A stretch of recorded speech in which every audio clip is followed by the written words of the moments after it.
ये कहानी है वैंग लैंग की, जो कि एक निकम्मा और नकारा स्टूडेंट था, लेकिन वो डीमन किंग की पावर अवेकन कर लेता है, जिसकी वजह से उस समय और स्पेस को जैसे चाहे बदल सकता है। यहाँ तक कि जब वो पैदा हुआ था वो अपनी माँ के पेट से चल के बाहर आया था, पर उसे तो बस नूडल से मतलब था। तो जब एक जायंट फ्रॉग ने उसकी सिटी पे हमला किया और उसकी वजह से उसका नूडल नीचे गिर गया, वैंग उस एसरेंट मॉन्स्टर को एक ही किक में खत्म कर देता है। पर वो अपनी एबिलिटीज को सीक्रेट रखता है ताकि वो एक ऑर्डिनरी लाइफ जी पाए। इसके बाद वैंग स्कूल जा रहा होता है और आज उसके स्कूल का पहला दिन है, लेकिन वहाँ उसके सीनियर्स उसे बुली करने लगते हैं क्योंकि उसकी फोर्स वैल्यू सबसे कम है और उससे उसके सारे पैसे मांगने लगते हैं। लेकिन तभी अचानक से ही एक फायर अटैक उन बुलीज पे गिरता है। ये हमला स्कूल की सबसे सुंदर कुड़ी सन रोंग ने किया था और उसको देख के सभी बुलीज डर के भाग जाते हैं। उन सभी के जाने के बाद वो वैंग से कहती है कि वो हमेशा उसे प्रोटेक्ट करेगी, पर वैंग उसे 10 रुपए पकड़ा देता है, तुम्हें तो कोई 10 रुपए में भी ना खरीदे, और वहाँ से चला जाता है। कुछ देर बाद प्रिंसिपल उनके सामने आता है और वो सभी को एंट्रेंस एग्जाम के बारे में बताता है, जो कि उनके स्पिरिट फोर्स पावर को मेजर करेगी और जिसका स्कोर सबसे हाई होगा वो एलीट क्लास में एंटर करेगा। सबसे पहला नंबर इस चोमू का था। जब वो अंदर जाता है तो वो एक बड़े से फ्रॉग को देख के डर जाता है। ये उसी फ्रॉग की स्पिरिट थी जिसे वैंग ने बचपन में हराया था। पर जब वो चोमू से पंच करता है उसे समझ में आ जाता है कि इस कहानी का हीरो तो वो बिल्कुल भी नहीं है। इसके बाद एक एक करके सभी स्टूडेंट्स की बैंड बज रही थी, जिसके बाद चैन चाओ की बारी थी। वो अपनी पावर अनलीश करके उस फ्रॉग पे हमला करता है। उसकी फोर्स फील्ड से झटका खा के वो भी पीछे आता है, लेकिन बाकियों की तरह वो जमीन पे गिरता नहीं है। उसका स्कोर हुआ था 938, जिसकी वजह से उसकी एंट्री सीधा एलीट क्लास में होती है। लेकिन जब सनरोंग की बारी आती है वो उस फ्रॉग पे हमला करती है और वो फ्रॉग ही पीछे चला जाता है, जिसकी वजह से वो पहली स्टूडेंट बनती है जिसका स्कोर की 2019 था। वैंग का नंबर आखिरी में आता है। वो अपनी असली ताकत को छुपाना चाहता था ताकि सभी को लगे कि वो नॉर्मल है, लेकिन जैसे ही वैंग टेस्ट देने के लिए पहुंचता है फ्रॉग उसे सेंस करके डर जाता है और कहता है ये यहाँ कैसे आ गया। तभी हम फ्लैशबैक में देखते हैं कि आखिर उस दिन हुआ क्या था। जब ज़ू फ्रॉग से लड़ने के लिए जा रहा था, फ्रॉग उल्टे हाथ का उसे देके नीचे गिरा देता है। इसके बाद वो फ्रॉग ज़ू को खत्म ही करने वाला था, लेकिन अपने नूडल का पैकेट ढूंढता हुआ वहाँ वैंग पहुंच जाता है और वो एक ही लात में उस फ्रॉग को हरा देता है। वहीं प्रेजेंट में उस फ्रॉग की फटी पड़ी है और वैंग अपनी फोर्स की वैल्यू सबसे कम रख के उस पे हमला करता है, लेकिन उसके इम्पैक्ट से ये सिग्नल गायब हो जाता है और सभी देखते हैं कि फ्रॉग तो चारों खाने चित हो रखा है। और वैंग का स्कोर इतना ज्यादा हाई था कि वो डिस्प्ले भी उसे दिखाने के लिए कम पड़ जाता है, पर उसने तो फ्रॉग को टच भी नहीं किया था। पर वो फ्रॉग पूरी तरह से गायब होने लगता है। वहीं सन को शक हो जाता है कि हाँ कुछ तो गड़बड़ है। वहीं वैंग नोटिस करता है कि वो फ्रॉग मरने का नाटक कर रहा है ताकि वो उसकी और कुटाई ना करे। रिजल्ट को देखते हुए एग्जामिनर उसे एलीट क्लास में डाल देता है। पहली क्लास में टीचर उन्हें दिखाती है कि कैसे वो दूसरे डायमेंशन से क्रीचर्स को समन कर सकते हैं अपने फोर्स लेवल का यूज करके। छपरी चैन अपनी पावर को शो ऑफ करने जाता है। Show yourself, Divine Dragon!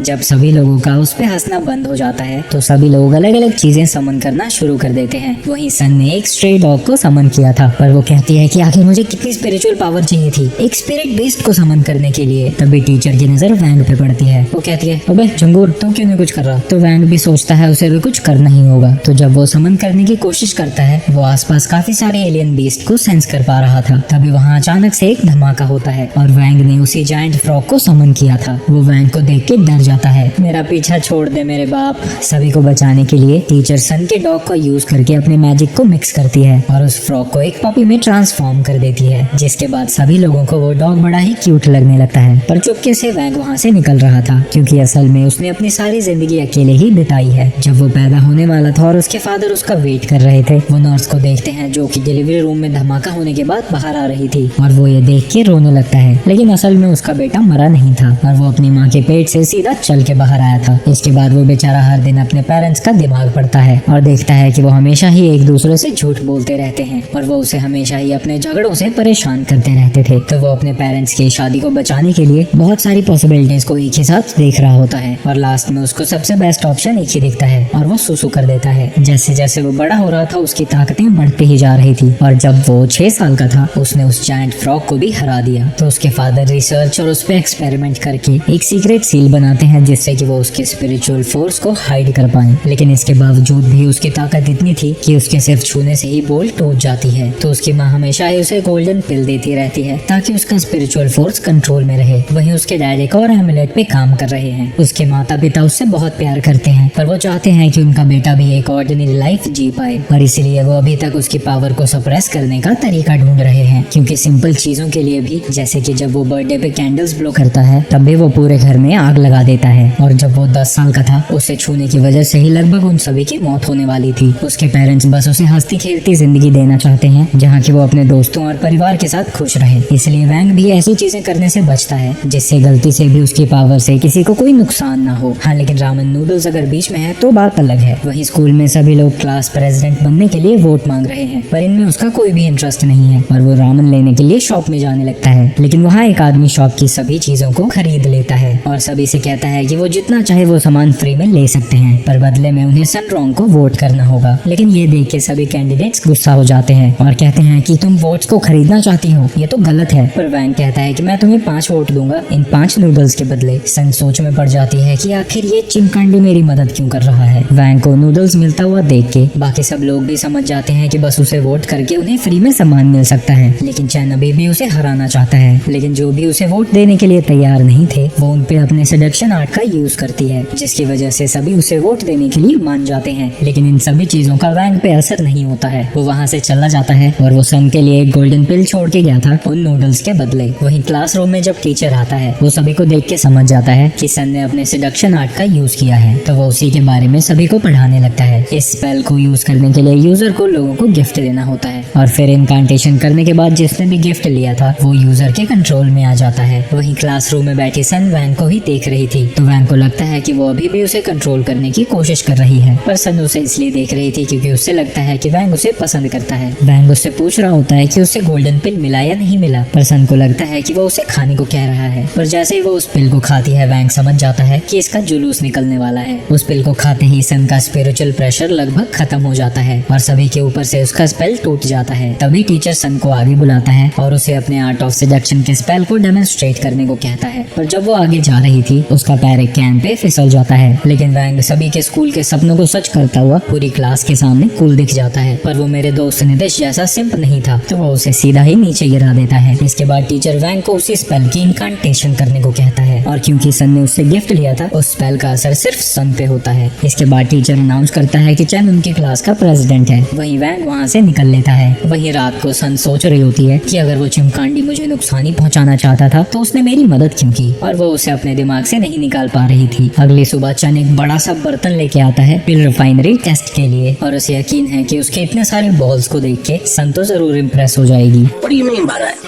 पर जब सन स्कूल पहुंचती है वो लिमो में आई थी और उसके स्वागत के लिए एक पूरा बैंड है और 10-12 जने खड़े हो रखे हैं। क्या फॉरेन की प्राइम मिनिस्टर है क्या चल रहा है यहाँ? बेचारा चैन उसे गुड मॉर्निंग कहता है, लेकिन सन उस पर बिना ध्यान दिए हुए वैंग को बुलाने लगती है। वहीं उसकी तरफ देखते ही वैंग को पता लग जाता है कि उसने सन को सेड्यूस कर दिया है, तो वो उसके पास जाता है और एक ही झटके में स्पेल को तोड़ देता है। वहीं सन ब्लश करने लगती है। वहीं क्लासरूम में टीचर उन्हें चीते की फुर्ती से गोल्डन पिल बनाने का तरीका बताती है, लेकिन एक भी स्टूडेंट को समझ में नहीं आता कि हुआ क्या। इसके बाद सभी गोल्डन पिल बनाने लग जाते हैं। वहीं सन रॉन्ग तो सीधा रिफाइनरी मशीन लेके आई थी, पर वैंग गोल्डन पिल बनाने के लिए माइक्रोवेव का यूज करता है। वहीं हाउ के पास एक मैजिक टूल था जो कि अपने आप ही सब कुछ कंट्रोल करके पिल बना देगा। वहीं चैन का बर्तन उसके मुंह पे ही फट जाता है और वो बेचारा रोता हुआ वहाँ से भाग जाता है। इसके बाद टीचर सभी को कहती है कि वो 7 घंटे वेट करेंगे जब तक कि पिल्स रिफाइन नहीं हो जाते। लेकिन सभी के जाने के बाद वैंग का डॉग उस मैजिकल टूल को खाने की सोच रहा था ताकि वो अपनी पावर को फिर से धीरे धीरे बढ़ा पाए। लेकिन तभी वहाँ वैंग आ जाता है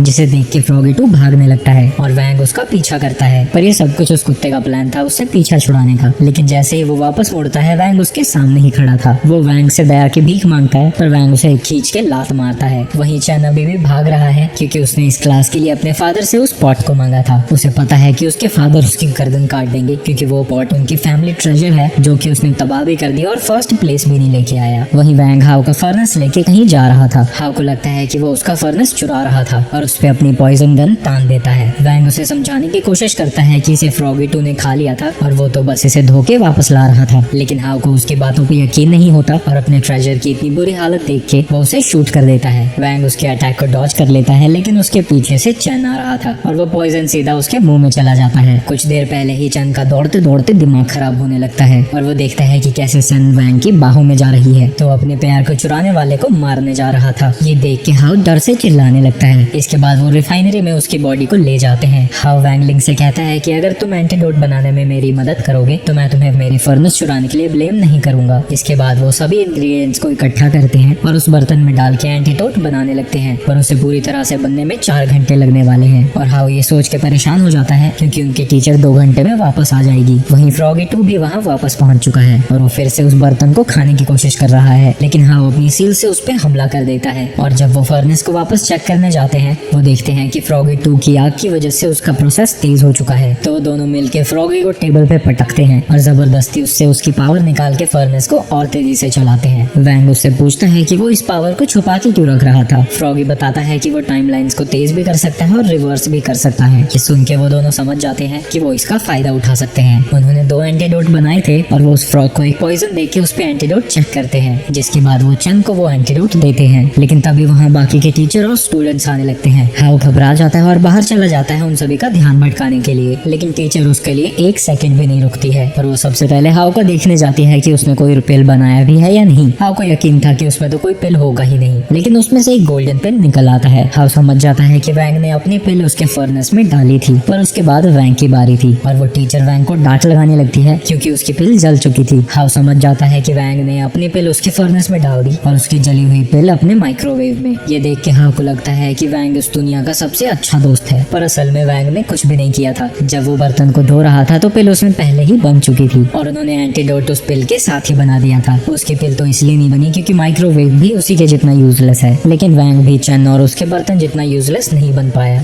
जब चन की आंखें खुलती हैं वो देखता है कि उसका बर्तन रिपेयर हो चुका है और हाउ चन को वैंग का शुक्रिया अदा करने को कहता है क्योंकि ये सब उसी ने किया था। जिसके बाद चन रोते हुए वैंग को हग कर लेता है। वहीं अगले दिन क्लास के खत्म होने के बाद सन सीधा वैंग के पास जाती है और सीधा उसे कल डेट पे जाने के लिए पूछ लेती है। वहीं स्कूल के बाहर से 2 किलर्स सन को शूट करने आए थे, लेकिन जैसे ही वह गोली चलाते हैं वैंग इसे डिटेक्ट कर लेता है और अपनी पावर से उनकी गोलियों को डिफ्लेक्ट कर देता है। वहीं क्लासरूम में ये सीन चल रहा था।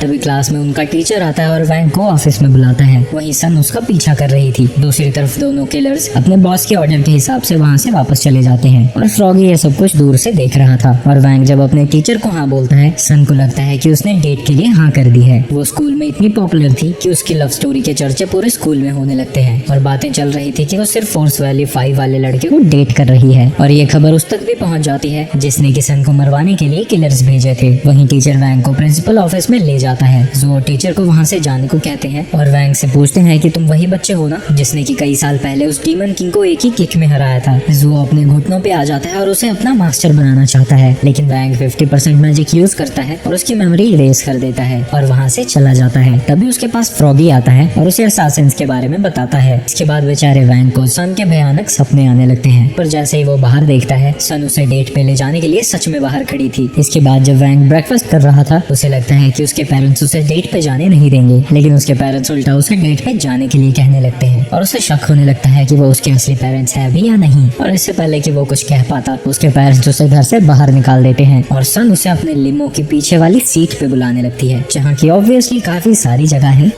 समझ रहे हो। इसके बाद वो वहाँ से चले जाते हैं, लेकिन वो असासिन्स अभी भी उनका पीछा कर रहे हैं। वहीं सन वैंग को बताती है कि वो उसे एक बहुत ही मस्त जगह लेके जा रही है जिसका की नाम हेवनली पैराडाइज है। ये प्रॉपर्टी उसकी फैमिली ने बनाई है ताकि वो जिससे प्यार करती है उसके साथ वो यहाँ समय बिता पाए, और वो यहाँ पहली बार आई है। वहीं वांग लिंग का मुंह ऐसा बन जाता है जैसे किसी ने वहाँ पाद मारी हो, पर सन कहती है कि वो तो बस मजाक कर रही थी और उसकी फैमिली ने उन दोनों के लिए ये जगह अभी के लिए खाली करवाई है। वहाँ पहुँचने के बाद सन अपने सभी बॉडीगार्ड्स को वहाँ से जाने को कह देती है ताकि वो अपने फ्यूचर हस्बैंड के साथ टाइम स्पेंड कर पाए, लेकिन 5 मिनट के अंदर अंदर ही वो असासिन सभी बॉडीगार्ड्स को ढेर कर देते हैं। वैंग और सन घूम ही रहे होते हैं कि एक असासिन उन पे गोली चला देता है, पर वैंग उसकी गोली को अपने दांतों से पकड़ लेता है और उसकी बुलेट को वापस से उसकी गन में फेंक देता है, जिससे वो उड़ता हुआ पीछे जाता है। वहीं ये सभी चीजें करते हुए सन उसे देख लेती है, पर वैंग उसकी भी मेमोरीज को इरेज कर देता है। वहीं दूसरी तरफ असासिन्स को लग रहा होता है कि इन गन्स का इतना रिकॉइल कैसे है। इसके बाद जब वो जगह घूम रहे होते हैं असासिन्स उनका पीछा जारी रखते हैं और उन्हें मारने की कोशिश करते रहते हैं, पर वैंग बार बार सन को बचा लेता है और जब भी सन उसे देख लेती थी वो उसकी मेमोरीज मिटा देता था। ऐसे ही करते करते रात हो जाती है और असासिन सोच में पड़ जाते हैं कि यहाँ चल क्या रहा है। इसके बाद वो दोनों झूले पे चढ़ जाते हैं और उनके पीछे पीछे असासिन्स भी पहुंच जाते हैं। ज़ू ये सब देख लेता है और कहता है कि मास्टर खतरे में है और बैकअप के लिए कॉल कर देता है। जब ये हंसों का जोड़ा आसमान में पहुंचता है फायरवर्क्स शुरू हो जाते हैं और जब वैंग की नजरें उन पे जाती हैं तभी वहाँ असासिन्स पहुंच जाते हैं और उनके सर पे अपनी बंदूक रख देते हैं। तभी सन खड़ी होती है और कहती है कि तुम मुझे मारने आए हो, मेरे दोस्त को जाने दो। लेकिन वैंग खड़ा होता है और अपनी ताकत से एक असासिन को वहाँ से उड़ा के फेंकता है। ये देख के दूसरे असासिन की फट जाती है लेकिन वो उसे भी कार्ड से बाहर फेंक देता है और उस पे एक फायर के अटैक से हमला करता है। इसके बाद वहाँ और भी ज्यादा आतिशबाजी होने लगती है और वैंग सन से प्रॉमिस करने को कहता है कि वो इस बात को सीक्रेट रखेगी। जिंदगी में पहली बार था कि वो अपने माँ बाप के अलावा किसी और को भी अपना सीक्रेट बताना चाहता था और इस तरह से उनकी नई रिलेशनशिप शुरू हो जाती है। अगले दिन सन स्कूल पहुंचती है। वहाँ टीचर उसे बताता है कि जिन लोगों ने उसको मारने की कोशिश की थी वो अभी भी जिंदा हैं और वो सभी सन को मारने के लिए एक नया प्लान बना रहे हैं। पर सन कहती है कि उसे अटैक के बारे में कुछ याद नहीं है। तभी वहाँ ज़ू पहुँचता है और कहता है कि तुमने असासिन इसलिए नहीं देखे क्योंकि उन्हें मैंने पकड़ लिया था। वो ऐसा इसलिए कह रहा था क्योंकि कल वैंग ने अपनी पावर से उसे ये याद रखने को कहा था कि उसी ने असासिन्स को भगाया था। इसके बाद वो उन्हें शैडो किल ऑर्डर दिखाता है और कहता है कि जिसके लिए भी ये ऑर्डर इशू किया जाता है उसका मरना तय है। ये सब सुन के असासिन के बॉस को लगता है कि वो ज़ू ही था जिसने कि उसके प्लान को बर्बाद किया था। वहीं ज़ू ने सन के प्रोटेक्शन के लिए पूरे स्कूल की सिक्योरिटी बढ़ा दी है। स्कूल के बाहर के साथ साथ स्कूल के अंदर भी काफी प्रोटेक्शन है, लेकिन इतनी ज्यादा सिक्योरिटी होने के बावजूद भी स्कूल यार्ड के अंदर जमीन से एक निंजा बाहर आता है जिसका नाम ज़ू फैंग है और वो एक रबर के खिलौने से गार्ड को बेहोश कर देता है। जिसके बाद देखते ही देखते वो कई सारे गार्ड्स को ठिकाने लगा देता है। वहीं हॉल के अंदर भी एक और निंजा पहुंच जाता है जिसका कि नाम ज़ू यिंग होता है और वो सभी बॉडीगार्ड्स को खिड़कियों से बाहर फेंक देता है। लेकिन तभी वो एक चौक के हमले को डॉज करता है और वो चौक जब दीवार से टकराती है वो दीवार लगभग गिर जाती है। ये हमला सन के टीचर ने किया था। वहीं वैंग लिंग को नोटिफिकेशन आती है कि उसने फ्री नूडल्स जीते हैं और वो 15 मिनट में ड्रोन के द्वारा उसके पास डिलीवर कर दिए जाएंगे। दूसरी तरफ उनका टीचर निंजा के सारे अटैक्स डॉज कर रहा था जिसके बाद वो निंजा एक ही साथ अपने दोनों वेपन से उस पे हमला करता है और एन वक्त पे दोनों वेपन्स को एक्सपैंड कर देता है। लेकिन ज़ू कांग उसके दोनों ही वेपन्स को अपने हाथों से तोड़ देता है। ये देख के ज़ू यिंग उसके ऊपर पॉइजन से हमला करता है और खुद वहाँ से भागने लगता है, लेकिन वो दरवाजे से टकरा जाता है जैसे ही वैंग लिंग बाहर आ रहा था। वहीं ज़ू फैंग ने बाहर और भी ज्यादा गार्ड्स को हरा दिया था। लेकिन जब वो वहाँ से जा रहा था उसे सामने एक डॉग दिखता है। वो उसके साथ खेलने की कोशिश करता है लेकिन फ्रॉगी उसे काट लेता है तो वो उसे दूर फेंक देता है। लेकिन फिर उसे पता चलता है कि उस डॉग ने उसकी स्पिरिचुअल फोर्स को अब्सॉर्ब कर लिया था और साथ ही उसकी लाइफ एनर्जी को भी खींच लिया था। तभी फ्रॉगी अपने असली रूप में आ जाता है और उसके ऊपर एक पावरफुल अटैक से हमला कर देता है। ज़ू फैंग वहाँ से भागने की कोशिश करता है लेकिन उसकी रीढ़ की हड्डी टूट जाती है और वो फ्रॉगी के अटैक से नहीं बच पाता। वहीं एक और निंजा जिसका कि नाम ज़ूजियान है वो भी स्कूल में पहुंच चुका है। वो अपनी इनविजिबिलिटी स्किल का यूज करके वहां तक छुप के पहुंचा था और अपने हैमर के एक पावरफुल अटैक को चार्ज कर रहा है जिससे कि वो पूरे स्कूल को एक ही हमले से तबाह कर सके। लेकिन तभी वहां अपने गिफ्ट को क्लेम करने के लिए वैंग पहुंच जाता है और वो उससे कहता है कि तुम यहाँ क्या कर रहे हो। इसके बाद वैंग अपना पैकेट लेके वहाँ से जा रहा होता है तो जियान को लगता है कि वो बस उसके पैकेज की बात कर रहा था और उसने उसे अभी नहीं देखा है। पर वैंग कहता है कि नहीं मैं तो तुमसे ही बात कर रहा था, तुम जैसा नल्ला निंजा तो मैंने आज तक नहीं देखा। ये सुन के ज़ू जियान को गुस्सा आ जाता है और वो अपनी पूरी ताकत से वैंग पे हमला करता है। लेकिन वैंग को कुछ भी नहीं होता और उल्टा उसका हैमर ही टूट जाता है और उसके इंटरनल ऑर्गन्स डैमेज हो जाते हैं। वैंग जब उसे घसीट के कहीं लेके जा रहा था ज़ू वहाँ पहुँच जाता है और कहता है कि मास्टर मैं आपको इस बार नहीं भूलूंगा। लेकिन वैंग इस बार उस पे एक नया स्पेल कास्ट करता है जिससे उसे लगता है कि उसी ने इस असासिन को मारा है। जब बाकी के स्टूडेंट्स वहाँ आते हैं वैंग एक्टिंग करता है कि वो घायल हो चुका है और ज़ू सभी को बताता है हमले के दौरान वो घायल हो गया और उसे डॉक्टर की जरूरत है। वहीं इसके बाद कई दिनों तक वैंग लिंग बीमार होने का नाटक करता है और घर पे ही पड़ा रहता है। सन को उसकी चिंता हो रही थी तो वो अपने कॉन्टैक्ट से सबसे बेस्ट डॉक्टर्स को उसके पास भेजती है और उसके लिए एक हीलिंग मशीन भी भेज देती है। उसकी माताश्री उसके लिए खाना लाती हैं और कहती हैं कितने दिनों तक ये एक्टिंग करते रहोगे, अब 10 दिन हो चुके हैं। तभी वहाँ वैंग लिंग के दोस्त आ जाते हैं। सन उसे एक भयंकर सा इंजेक्शन देने लगती है ताकि वो ठीक हो जाए पर वैंग कहता है कि मैं बिल्कुल ठीक हूँ और तुरंत ही बिस्तर से बाहर आ जाता है। और इसके बाद वो सभी एक जगह बैठ के अपने स्पिरिचुअल पावर टेस्ट को देने की तैयारी करने लगते हैं। सबसे पहले चन आगे जाता है और वो अपनी स्पिरिचुअल फोर्स को अपनी बॉडी के बाहर एक बॉल के रूप में बनाता है। हाउ कहता है कि ये तो एंट्रेंस वाली एग्जाम जितना ही है तो ये लोग फिर से क्यों टेस्ट कर रहे हैं। चन कहता है कि ये वो फोर्स है जो कि हमारी बॉडी के बाहर होता है। अपनी फोर्स को अपनी बॉडी के बाहर विजुअलाइज करना काफी मुश्किल है और इसके लिए काफी ट्रेनिंग लगती है क्योंकि इसके जरिए तुम अपनी अपनी स्पिरिचुअल पावर को किसी भी शेप में ढाल सकते हो। वहीं किसी और हाई स्कूल में भी काफी सारे स्टूडेंट्स अपनी स्पिरिचुअल फोर्स मेजर कर रहे थे। लियांग ज़ेंग जब अपनी फोर्स को टेस्ट करता है उसका स्कोर 1950 आया था। ये देख के सभी स्टूडेंट्स को लगता है ये तो बिल्कुल ही नाकारा है, तुम तो हमारे साथ बैठने के भी लायक नहीं हो। तो उनका लेजर टैंक खड़ा होता है और सभी को अपनी ताकत दिखाना शुरू करता है। वो जब अपनी स्पिरिचुअल फोर्स विजुअलाइज कर रहा था, चारों तरफ बहुत ही तेज हवा चलने लगती है और सिस्टम में नंबर बढ़ते ही जाते हैं जब तक कि वो टॉप पे नहीं पहुंच जाता और सभी स्टूडेंट्स उसके लिए चेयर करने लगते हैं। वहीं दूसरी तरफ हाउ ने बस एक छोटी सी बॉल बनाई थी और इस शर्मनाक रिजल्ट के बदले वो अपनी मौत को सीधा गले लगा लेना चाहता था। सन कहती है कि वो अपना टेस्ट कभी और देगी क्योंकि उसे डर है कि वो कहीं पूरे घर को ही तबाह न कर दे। लेकिन दोनों लौंडे उसे कन्विंस कर लेते हैं कि वो अभी ही अपना टेस्ट दे। जब वो अपना टेस्ट देना खत्म करती है, सिस्टम उसे सेकंड पोजीशन पे पहुंचा देता है। ये देख के फैक्शन 59 के लोग भी हैरान हो जाते हैं। इसके बाद वैंग लिंग की बारी थी। वो बेचारा सोचता है कि इसके लिए मैंने तैयारी तो नहीं की, पर किसी न किसी तरीके से तो बच ही जाऊंगा। तो वो अपने स्फेयर को अर्थ के बाहर बना देता है क्योंकि जब वो स्फेयर छोटा सा ही था वो लगभग उसके दोस्तों को वहाँ से उड़ा देता है। जो स्फेयर वैंग ने बनाया है वो लगभग अर्थ के जितना बड़ा है और सिस्टम उसका स्कोर नल दिखाता है। सब सोच में पड़ जाते हैं इस नल का मतलब क्या है, क्या इसका स्कोर 0 है? लेकिन सिस्टम उसे सीधा टॉप पे पहुंचा देता है। जब ये चीज फैक्शन 59 के लोग देखते हैं, उन्हें लगता है कि सिस्टम में कुछ गड़बड़ हुई होगी क्योंकि उन्होंने कभी भी इस वैंग लिंग का नाम नहीं सुना था। जब वैंग के दोस्त वहाँ से जा रहे होते हैं, हाउ कह रहा होता है कि उसका स्कोर बहुत कम है तो वो सिस्टम को हैक करके उसको बढ़ाएगा। जिसके बाद जब हाउ सिस्टम हैक कर रहा होता है, वैंग उसके बगल में ही बैठा था। वैंग चाहता था कि हाउ उसका स्कोर कम कर दे।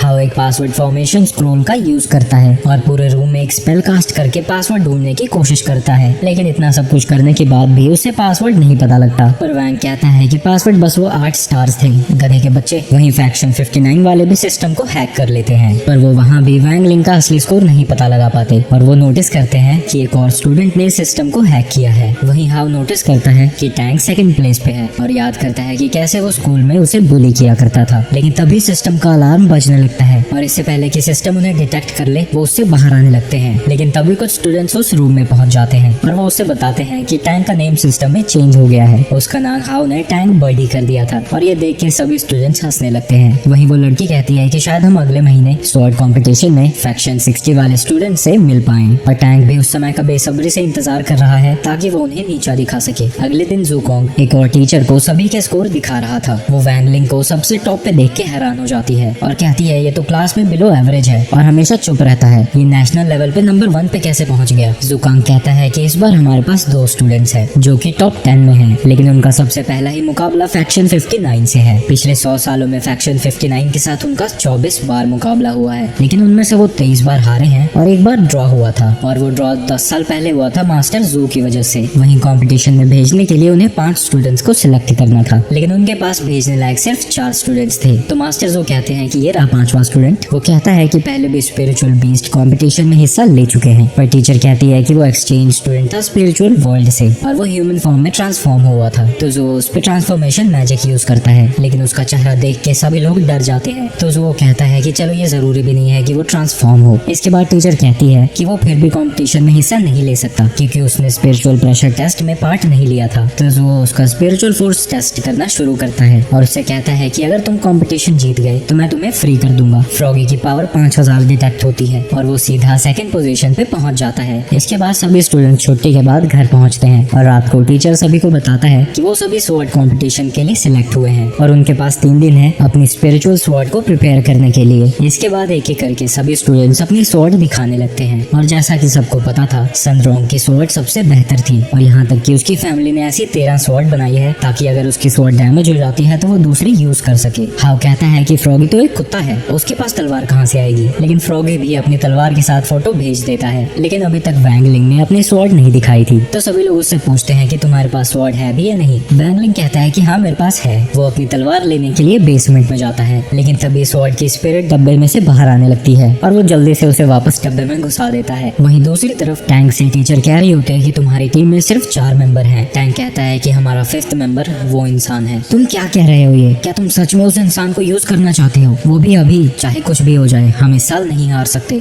चलो ये भी ठीक है, अगर हम उस इंसान का यूज करेंगे तो इस साल कभी नहीं हार सकते। पर एक सेकंड, वो इंसान है कौन? वहीं वो लड़की कहीं पहुंची हुई है और एक और स्टूडेंट जिसका के नाम बुफेंग है वो किसी की धुलाई कर रहा है और ये वही इंसान है जिसको की यूज करने की बातें चल रही थी। अगले दिन वैंग अपने दोस्तों को अपनी स्वॉर्ड दिखा रहा था, लेकिन सभी को लगता है कि ये काफी छोटी है है। तभी वहाँ टीचर्स पहुँच जाते हैं और वो उन्हें बताते हैं कि वो फैक्शन 59 के स्कूल में रहेंगे जब तक कि कंपटीशन शुरू नहीं हो जाता। तभी टीचर देखते हैं कि वैंग अपने साथ कोई सामान नहीं लाया था। ऐसा इसलिए था क्योंकि वैंग का कोई इरादा ही नहीं था कंपटीशन में पार्ट लेने का। वो तो बस जाएगा और बीमारी का बहाना करके वापस आ जाएगा। लेकिन तभी एक बंदा आके जुओ को कुछ बताता है और हम देखते हैं कि शैडो फैक्शन की लीडर उस बस का पीछा कर रही है। वहीं बस के अंदर वैंग के स्वॉर्ड से वही स्पिरिट बार बार बाहर आ रही थी, लेकिन वैंग हर बार उसे वापस घुसा देता था। जिसके बाद वो फैक्शन 59 में पहुंच जाते हैं और उनका स्वागत फैक्शन 59 की डायरेक्टर मिस जाय करती है। जाय और पैन पहले बहुत अच्छे दोस्त हुआ करते थे, लेकिन अब उन दोनों की दुश्मनी चल रही है। तो जाय टीचर से मिलने की जगह सनरॉन्ग के पास जाती है और कहती है कि ये तो तुम्हारे स्कूल के बजट में बहुत मदद करती होगी ना, और पान की बेइज्जती करने लगती है। जिसके बाद मिस पान भी उसके स्टूडेंट्स की बजाने लगती है कि तुम्हारे सारे स्टूडेंट्स बुली और गवार हैं, जिनमें बस ताकत है पर अकल सबके घुटनों में है। लेकिन तभी जाय वैंग पे हमला कर देती है। वैंग तुरंत ही जमीन पे गिर जाता है और चोट लगने की एक्टिंग करने लगता है, पर ये कोई अटैक नहीं था बल्कि फोर्स वैल्यू चेक करने का तरीका था। तभी वो स्पिरिट बाहर आता है और वैंग को बताता है कि तुम्हारा एमुलेट टूटने वाला है, और उसी वक्त वो एमुलेट टूट जाता है और वहाँ बहुत ही बड़ा धमाका होता है और काफी देर तक उसके एमुलेट से आग निकलती रहती है। वैंग स्पिरिट से पूछता है कि तुमने मुझे पहले क्यों नहीं बताया। स्पिरिट कहता है कि मैं तुम्हें बताने आ तो रहा था, तुम्हें तो मुझे दबाते रहे बार बार, तुम्हारे पास भी बस ताकत ही है, अकल तो घुटनों में ही है। एक्सप्लोजन खत्म होने के बाद सभी सोचने लगते हैं कि आखिर ये हुआ कैसे। जाय को भी समझ में नहीं आ रहा था कि ऐसा कैसे हो सकता है, क्योंकि उसने तो बस उसका लेवल चेक किया था। वैंग को स्ट्रेचर में लेटा के स्कूल के अंदर ले जाया जाता है और उसके पीछे सन भी जाने लगती है, लेकिन टैंग उसे रोकता है और उससे पूछता है मेरा खूबसूरत चेहरा तुम्हें याद है। लेकिन उसके रास्ते से ना हटने की वजह से सन उसको मुक्का मारती है, लेकिन ईशा उसे रोक देती है। तभी वैंगलिंग की बॉडी आग से जलने लगती है। तभी जाय आती है और उसे कपड़े से लपेट के बचा लेती है और उसे ट्रीटमेंट के लिए जल्दी से अंदर ले जाया जाता है। सन गुस्से में अपनी तलवार निकालती है और टैंक पे हमला कर देती है, लेकिन टीचर उसकी तलवार को पकड़ लेता है और कहता है कि वो अपने इमोशंस पे काबू रखे। वहीं वो आग वो फैंग ने लगाई थी। जब वैंग को मेडिकल रूम में ट्रीटमेंट के लिए ले जाया जाता है, वो देखते हैं कि वो वहाँ से गायब हो चुका है। वहीं वैंग स्कूल से बाहर निकलने का रास्ता ढूंढ रहा है और उसका एमुलेट धीरे धीरे और भी ज्यादा कमजोर हो रहा है। वो अपने डैड को कॉल करता है और बताता है कि एमुलेट टूटने वाला है। उसके पिताश्री सब कुछ छोड़ छाड़ के वैंग की मदद करने के लिए वहाँ से चल पड़ते हैं। वहीं मिस जाय सभी स्टूडेंट्स को जिम दिखाती है और सभी को कंपटीशन के रूल्स के बारे में बताने लगती है। ये 5 वर्सेस 5 का कंपटीशन होगा। पूरी फील्ड में 5 ऑल्टर्स हैं। जितने ऑल्टर्स तुम ऑक्यूपाई करोगे उतना ही तुम्हारा स्कोर बढ़ता जाएगा और जिसका स्कोर सबसे ज्यादा होगा वो टीम जीत जाएगी। तभी हाँ कहता है कि तुम्हारी टीम में तो बस 4 मेंबर हैं, तुम पार्टिसिपेट कैसे करोगे। तभी उनका 5th मेंबर पानी से एक कूल सी एंट्री लेता है और थोड़ी देर में ही वो सन के पीछे आ जाता है और उसे एक रोज ऑफर करता है और कहता है कि अगर तुम मेरा रोज एक्सेप्ट कर लेती हो तो मैं तुम्हारी तरफ से इन चूजों को हरा सकता हूँ, बस बदले में मुझे एक 1 नाइट स्टैंड चाहिए। ये सुन के चैन उस पे हमला करने जाता है, लेकिन बू फैंग आसानी से उसे दूर फेंक देता है। लेकिन चैन हार नहीं मानता और फिर से उस पे हमला करने जाता है, पर इस बार बू फैंग उसकी बहुत ही ज्यादा बुरी तरह से कुटाई कर देता है और आखिर में उसे जमीन पे पटक देता है। लेकिन चैन अभी भी फिर से खड़ा हो जाता है और वो अपने फादर की बात याद करता है कि चैन फैमिली जहाँ भी अन्याय होता हुआ देखती है वो हमेशा उससे लड़ती है। वो इस बार अपने फ्लेमिंग ऑरा से कवर होकर उससे लड़ने जाता है, पर बू फैंग उसका पहले हाथ गायब कर देता है और उसे दूर उठा के फेंक देता है। लेकिन उसी वक्त वैंग आके उसे पकड़ लेता है और साथ ही उसका हाथ भी हील कर देता है। तभी बू फैंग उड़ता हुआ जाता है और वैंग पे हमला करता है, पर वैंग उसके मुक्के को खा लेता है और उसे इग्नोर करता हुआ वहाँ से चल पड़ता है और वो बू फैंग का फ्लावर सन को पकड़ा देता है। ये उसने कब लिया मास्टर, आप कहो तो मैं इसे ठिकाने लगा दूं। तो वैंग कहता है नहीं नहीं अभी शांत रहो। इसके बाद जाय सभी को अपने प्रिपरेशन रूम में जाने को कहती है। वहीं शैडो फैक्शन की लीडर भी वहाँ पहुंची हुई है। वहीं जू भी गहरी सोच करने के बाद डिसाइड करता है कि वो भी फैक्शन 59 जाएगा। वहीं वैंग वहाँ से नूडल लेने के लिए चला जाता है। वहीं उन सासोंस के लीडर जिसका की नाम जियांग है वो उनका पीछा कर रही है। तभी उसके पीछे बू फैंग आता है और पूछता है हुस्न की मलिका आप यहाँ क्या कर रही हैं। जियांग कहती है कि मैं क्लीनिंग डिपार्टमेंट से हूँ। बू फैंग कहता है कि झूठ मत बोलो, मैं जानता हूँ कि तुम फैक्शन 59 से नहीं हो, और क्या तुम मेरी गर्लफ्रेंड बनोगी। इस बंदे को देख के तो मुझे नितिश की याद आ रही है, पर वो उसे रिजेक्ट करके चली जाती है ये कह के कि बू फैंग की उम्र ज्यादा है। अबे ओ बुढ़िया तू किसको बेवकूफ बना रही है। लेकिन जियांग इनविजिबल मुक्के से उसके मुंह पे मारती है और वो उड़ता हुआ पीछे जाता है। बू फैंग भी इस लड़ाई के लिए खुश है क्योंकि फाइनली वो एक स्ट्रॉन्ग अपोनेंट से लड़ेगा। वो बहुत सारी डार्क एनर्जी को समन करता है ताकि वो एक ही हमले से उस लड़की को खत्म कर दे, लेकिन जियांग अपनी उंगलियों से ही उसके अटैक को दबा देती है और गायब कर देती है। उसी वक्त वैंग भी अपने नूडल्स लेके आ रहा था। तभी वो देखता है कि यहाँ तो अलग ही तरह का BDSM चल रहा है और इससे पहले कि किसी को कुछ पता लगता वो दोनों लड़कों को बांध के छत पे फेंक देती है। तभी वहाँ एक बुढ़ा आता है और वो दोनों सोच रहे होते हैं कि वो इन दोनों लड़कों को नीचे फेंक दे।